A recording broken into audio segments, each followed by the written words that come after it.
आज से लगभग 4 लाख साल पहले आइस एज का टाइम चल रहा था।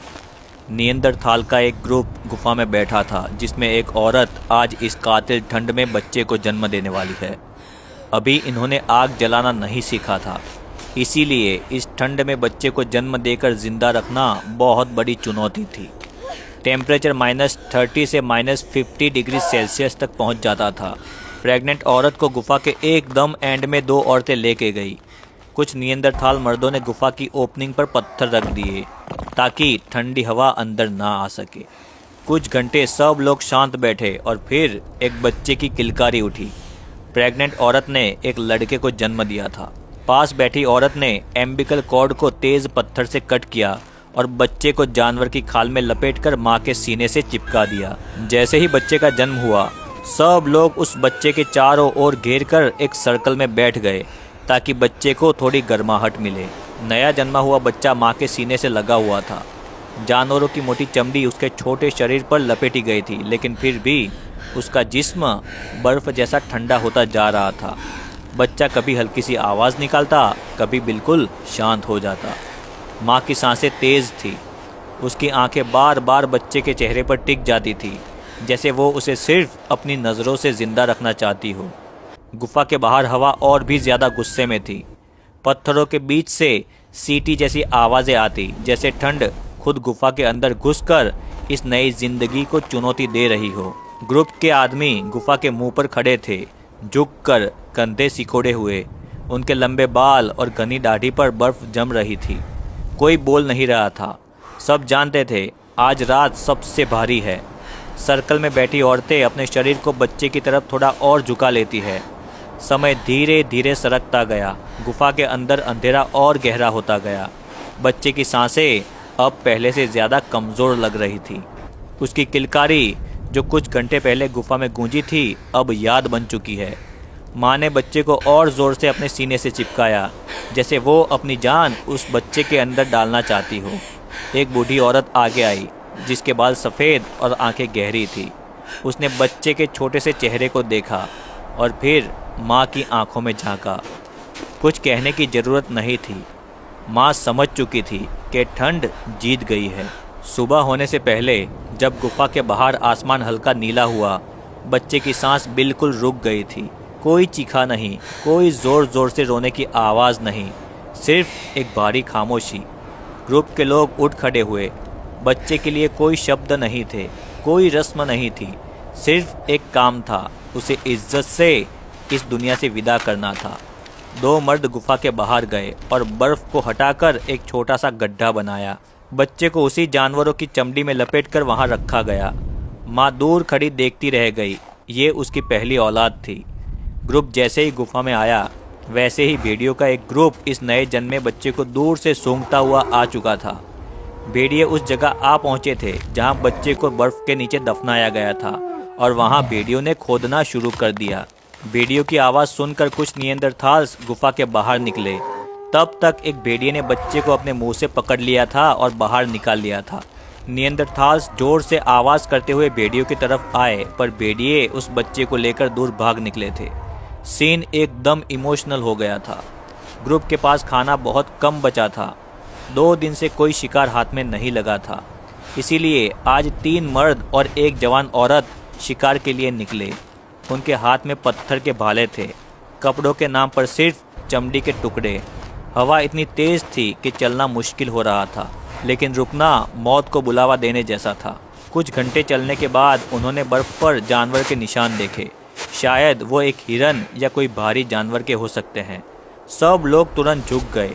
सांस रोकी गई। वो धीरे धीरे आगे बढ़े। बर्फ़ के खुले मैदान में कुछ हिरन दिखे। एक मर्द ने इशारा किया। सब लोग अलग अलग तरफ से घेरने लगे और फिर भाला फेंका गया। हिरन चीखा और भागने लगा।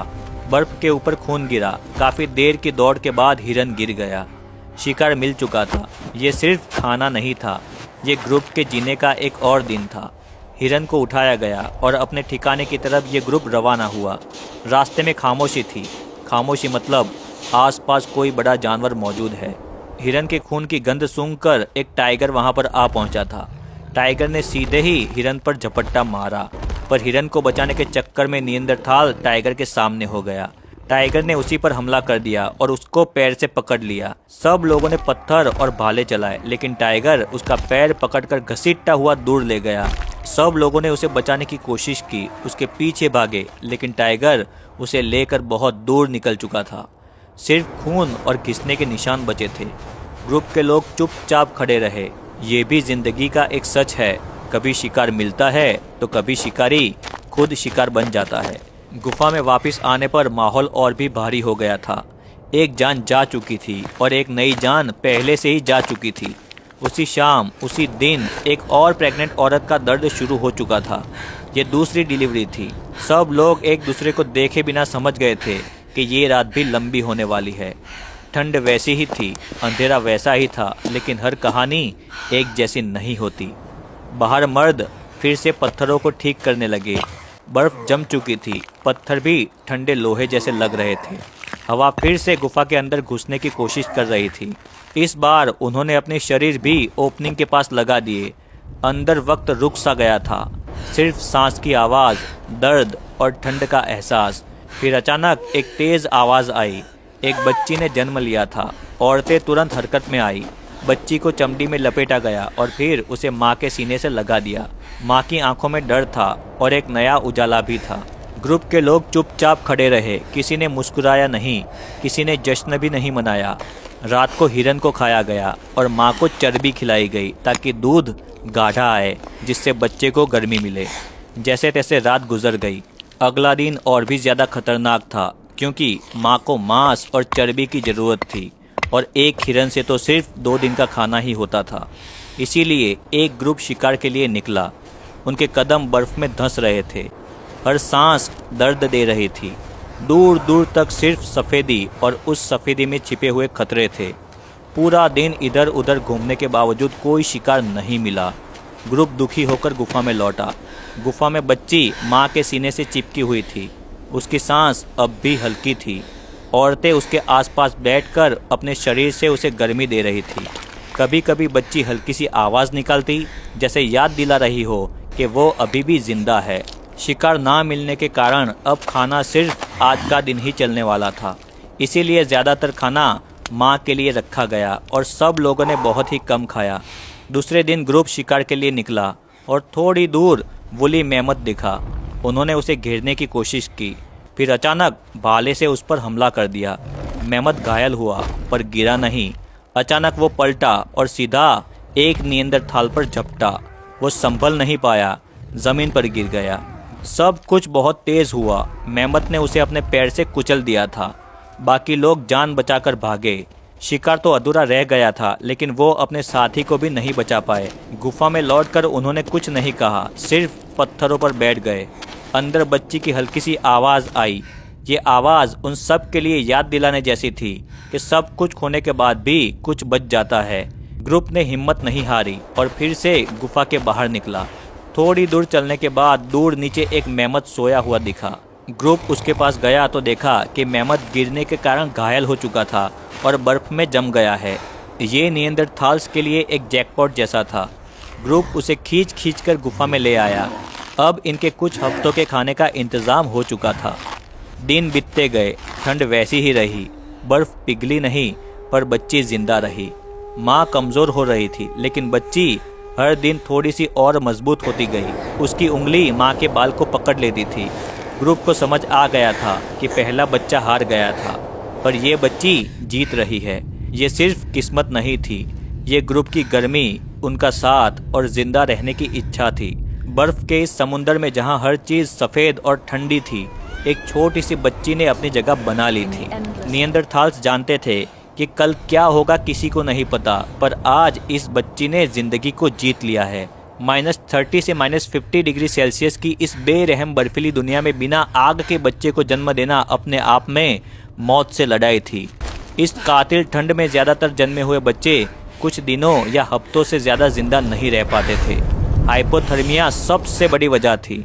उस समय ना तो दवाई थी, ना शेल्टर, ना पूरी तरह से अच्छे कपड़े। बच्चे की पूरी ज़िंदगी माँ के शरीर और ग्रुप की गर्मी पर टिकी होती थी। इसी वजह से बहुत कम बच्चे बड़े हो पाते थे और जो बच जाते थे वही भविष्य की उम्मीद बनते थे। इस कातिल बर्फ में जन्मी हुई नियंदरथाल की इस बच्ची ने कुछ दिन तो जैसे तैसे निकाल दिए, लेकिन माँ का अच्छा दूध मिले इसके लिए माँ को चर्बी खिलाना बहुत ज़रूरी था। खाना कुछ दिन चला, पर 1-2 दिन में ये खाना अब ख़त्म होने वाला था। इसीलिए नियंदरथाल का एक ग्रुप एडवांस में ही खाने की तलाश में बाहर निकला। बाहर चारों ओर बर्फ़ की चादर फैली हुई थी, दूर दूर तक कुछ दिखाई नहीं देता था।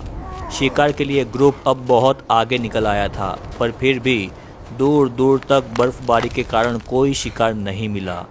ग्रुप निराश होकर अपनी गुफा में जाने के लिए वापस लौटा, लेकिन अब तूफान के साथ तेज़ बर्फ़बारी हो रही थी, जिसके कारण ग्रुप थोड़ी देर के लिए पेड़ के नीचे खड़ा रहा।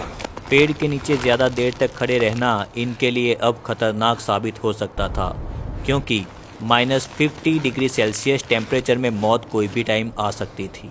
ग्रुप ने हिम्मत करके गुफा की ओर बढ़ने का फैसला किया और सब लोग इस घातक बर्फबारी के बीच चलते चलते निकल पड़े। हाथ पैर सन्न हो रहे थे, पर फिर भी ये लोग अपनी गुफा की तरफ बढ़े ही जा रहे थे। बहुत दूर दूर तक चलने के बाद भी गुफा नहीं आ रही थी, क्योंकि ये लोग अब रास्ता भटक गए थे। पूरे ग्रुप के सिर पर अब टेंशन साफ दिख रही थी। सब लोग अपनी फैमिली को याद कर रहे थे और आगे बढ़े जा रहे थे। दूर एक रेंडियर दिखा। ग्रुप में थोड़ा सा जोश आया और वो रेंडियर के पास पहुंचा और उस पर अटैक करके उसे मार गिराया। रेंडियर को उठाकर ये लोग आगे चलने लगे। चलते चलते रात होने लगी। इधर गुफा में भी इनके साथी इन शिकारी ग्रुप का वेट कर रहे थे, क्योंकि अब खाना खत्म हो गया था। इधर इन लोगों के पास शिकार तो था, पर ये लोग रास्ता भूल गए थे। रेंडियर को लेकर ये ग्रुप एक पेड़ के पास जा बैठा और यहीं रात बिताने का फैसला किया। गुफा में कुछ ही दिन पहले जन्मी छोटी सी बच्ची को अब ज़्यादा ठंड लग रही थी, इसीलिए ग्रुप के सभी मेंबर उसके चारों ओर राउंड करके बैठ गए और अपने साथियों का भी इंतज़ार करने लगे। इधर पेड़ के नीचे रेंडियर को लेकर ये ग्रुप एक दूसरे से चिपक कर सो गया। गुफा में भी इंतज़ार कर रहे लोग अब सो गए थे। रात को बहुत तेज़ बर्फबारी हुई।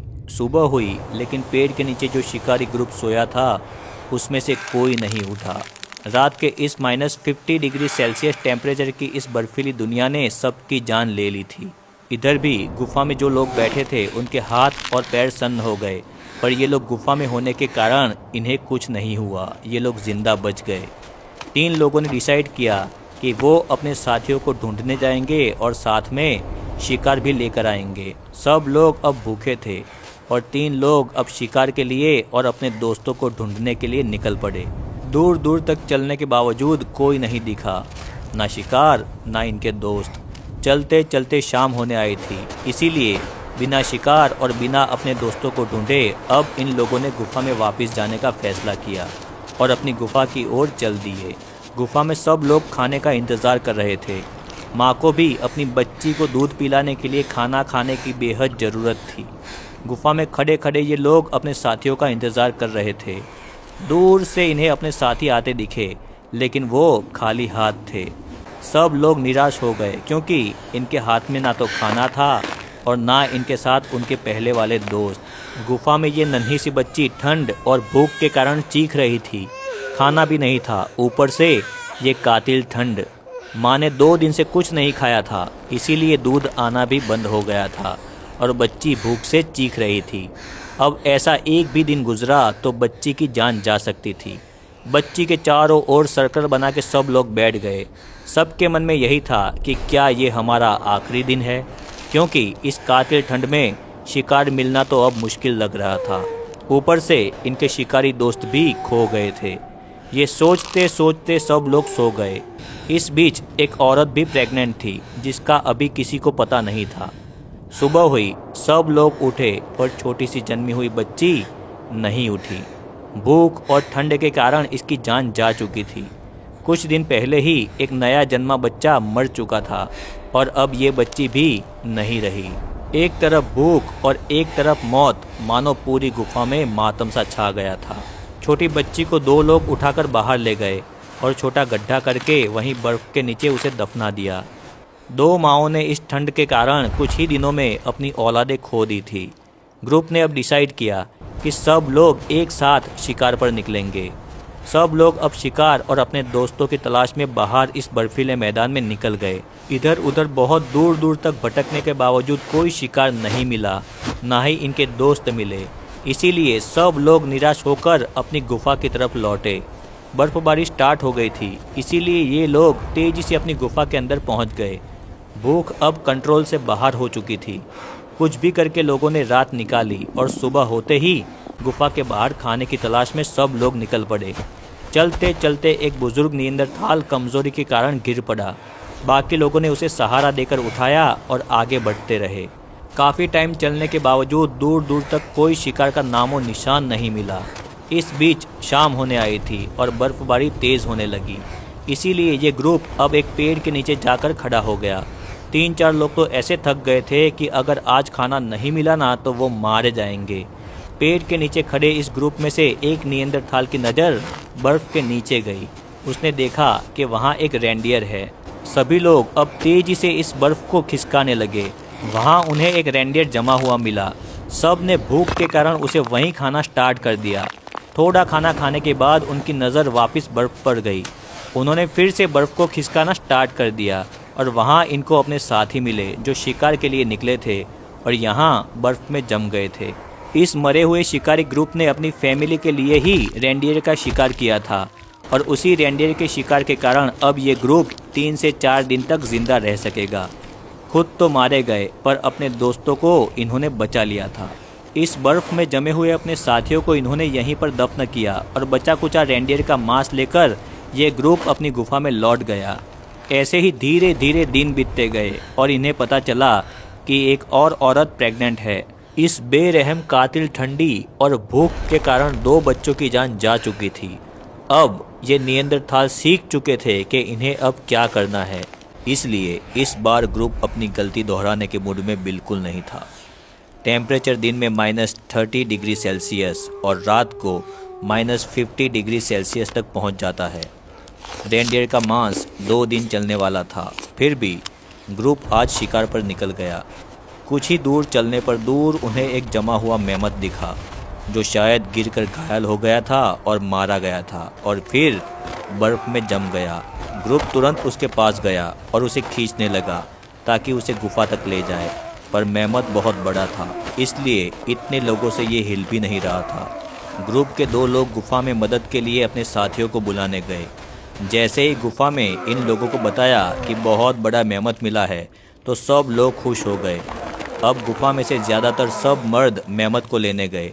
सब लोगों ने मेमत को खींचना स्टार्ट किया और धीरे धीरे उसे गुफा में ले आए। कुछ मांस खाया गया और बचा हुआ मांस स्टोर किया गया। मेमत की खाल को अलग कर कर ज़मीन पर बिछाया गया। प्रेग्नेंट औरत को चर्बी खिलाई गई। ऐसे ही कुछ महीने ग्रुप ने प्रेग्नेंट औरत को संभाला। अब वक्त आ गया है, ये औरत बच्चे को जन्म देने वाली है। ग्रुप भी अब पूरी तरह से तैयार है। गुफा के ओपनिंग को बड़े बड़े पत्थर रखकर बंद किया गया। प्रेग्नेंट औरत को गुफा के एंड में औरतें लेके गई क्योंकि गुफा के एंड में ठंड कम होती है, लेकिन पत्थरों के बीच से बर्फीली ठंडी हवा अभी भी गुफा के अंदर आ रही थी। कुछ वक्त बीता और फिर एक बच्चे की किलकारी गुफा में गूंजी। एक लड़के का जन्म हुआ था। एक बुजुर्ग औरत ने एम्बिकल कॉर्ड को तेज़ पत्थर से कट किया और दूसरी औरतों ने बच्चे को जानवर की खाल से लपेटकर माँ के सीने से चिपका दिया। सब लोग उस बच्चे के चारों ओर घेरा लगाकर बैठ गए ताकि बर्फीली हवा बच्चे को डायरेक्ट छू ना सके। जैसे तैसे करके रात गुजर गई। नियंदरथाल्स ने बहुत खाना स्टोर करके रखा था जिससे 10 दिन आराम से गुजरने वाले थे। माँ को चर्बी खिलाई गई जिससे बच्चे के लिए दूध गाढ़ा आए। नया जन्मा हुआ बच्चा माँ के सीने से लगा हुआ था। जानवरों की मोटी मोटी चमड़ी उसके शरीर पर लपेटी हुई थी। बच्चा कभी हल्की सी आवाज़ निकालता और कभी बिल्कुल शांत हो जाता। आराम से दिन बीत रहे थे लेकिन आगे ज़्यादा खाने की ज़रूरत पड़ने वाली थी। इसीलिए एडवांस में ही कुछ मर्द शिकार के लिए निकले। उनके हाथ में पत्थर के भाले थे। कपड़ों के नाम पर सिर्फ जानवरों की चमड़ी के टुकड़े। बर्फीली हवा बहुत तेज़ थी लेकिन रुकना मौत को बुलावा देने जैसा था। थोड़ी थोड़ी बर्फबारी शुरू हो चुकी थी। शिकार पर निकले ये मर्द धीरे धीरे बर्फीले मैदान में आगे बढ़ रहे थे। चारों तरफ सफ़ेद सन्नाटा था। बस तेज़ हवा की सीटी सुनाई दे रही थी। तभी दूर उन्हें बर्फ़ के बीच हलचल दिखी। सब लोग रुक गए। ध्यान से देखा तो उन्हें एक बूढ़ा और कमज़ोर मेमत दिखा। शायद अपने झुंड से बिछड़ गया था ये। ग्रुप समझ गया था कि ये मौका दोबारा नहीं मिलेगा। सब लोग अलग अलग डायरेक्शन में फैल गए ताकि मेमत को घिरा जा सके। पत्थर के भाले कसकर पकड़े गए। जैसे ही मेमत ने भागने की कोशिश की, एक भाला उसकी टांग में जा लगा। मेमत गरजा, बर्फ हिली। सब ने भाले फेंकना जारी रखे। कुछ पल के लिए लगा कि वो सबको कुचल देगा, लेकिन दूसरे भाले उसके शरीर पर लगते रहे। लंबी जद्दोजहद के बाद मेमत ज़मीन पर गिर पड़ा। उसकी सांसें भारी थी, लेकिन आखिरकार शिकार पूरा हुआ। अभी सब लोग राहत की सांस ले ही रहे थे कि अचानक पीछे से एक भयानक गर्जना सुनाई दी। सबके रोंगटे खड़े हो गए। बर्फ के बीच से एक साइबर टूथ टाइगर निकल पड़ा। बड़े बड़े तेज दांत और आंखों में भूख। वो मेमत के खून की गंध से खींचा चला आया था। टाइगर ने बिना रुके हमला कर दिया। एक नियंदरथाल को उसने ज़मीन पर गिरा दिया।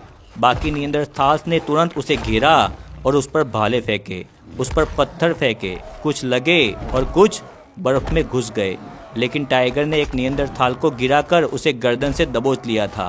ग्रुप ने भाले उसके मुंह पर फेंके, जिससे टाइगर ने उसे छोड़ दिया और भाग निकला। एक नियंदरथाल पूरी तरह से घायल हो चुका था।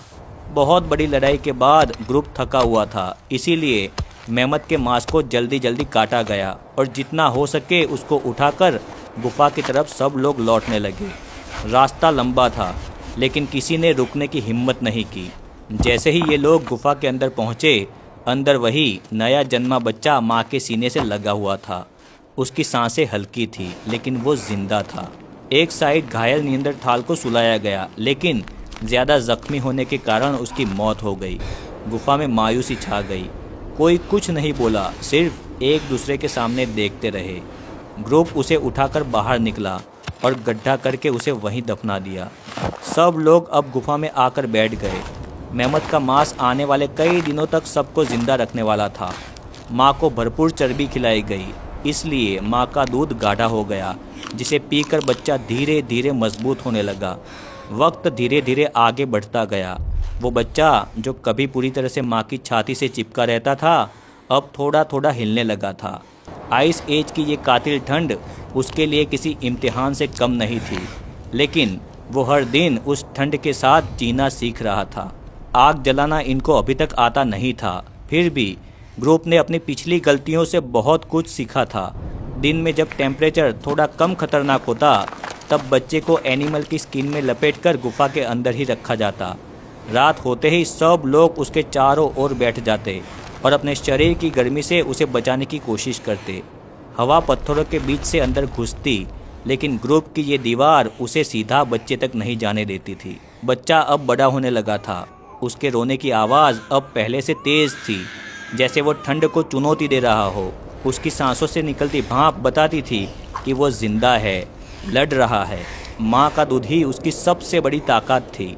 चर्बी से भरे खाने की वजह से दूध गाढ़ा आ रहा था, और वही दूध बच्चे को अंदर से गर्म रखता था। जैसे जैसे महीने बीते, बच्चा घुटनों के बल चलने लगा। उसके पैरों के नीचे हमेशा खाल बिछाई जाती थी, ताकि बर्फ़ की ठंड सीधे शरीर तक ना पहुँचे। बाहर की दुनिया उसने बहुत ही कम देखी थी, लेकिन गुफा के अंदर ही उसने आइस एज का असली मतलब समझ लिया था। चुप रहना, सहना और ज़िंदा रहना। जब वो थोड़ा और बड़ा हुआ, तब उसे मोटी चमड़ी पहनाई जाने लगी। उसकी पतली स्किन पर भी अब ठंडी का असर कम दिखने लगा था।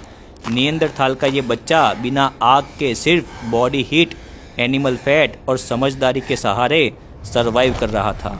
यही उसकी सबसे बड़ी जीत थी। धीरे धीरे महीने सालों में बदल गए और ये बच्चा बड़ा हो गया, जो नियंदरथाल की इस प्रजाति को आगे बढ़ाएगा। इस तरह से नियंदरथाल्स बर्फीली दुनिया में सरवाइव करते। नए जन्मे 50% बच्चे कुछ ही महीनों में मारे जाते थे। नियंदरथाल्स की ज़िंदगी छोटी लेकिन बहुत कठोर थी।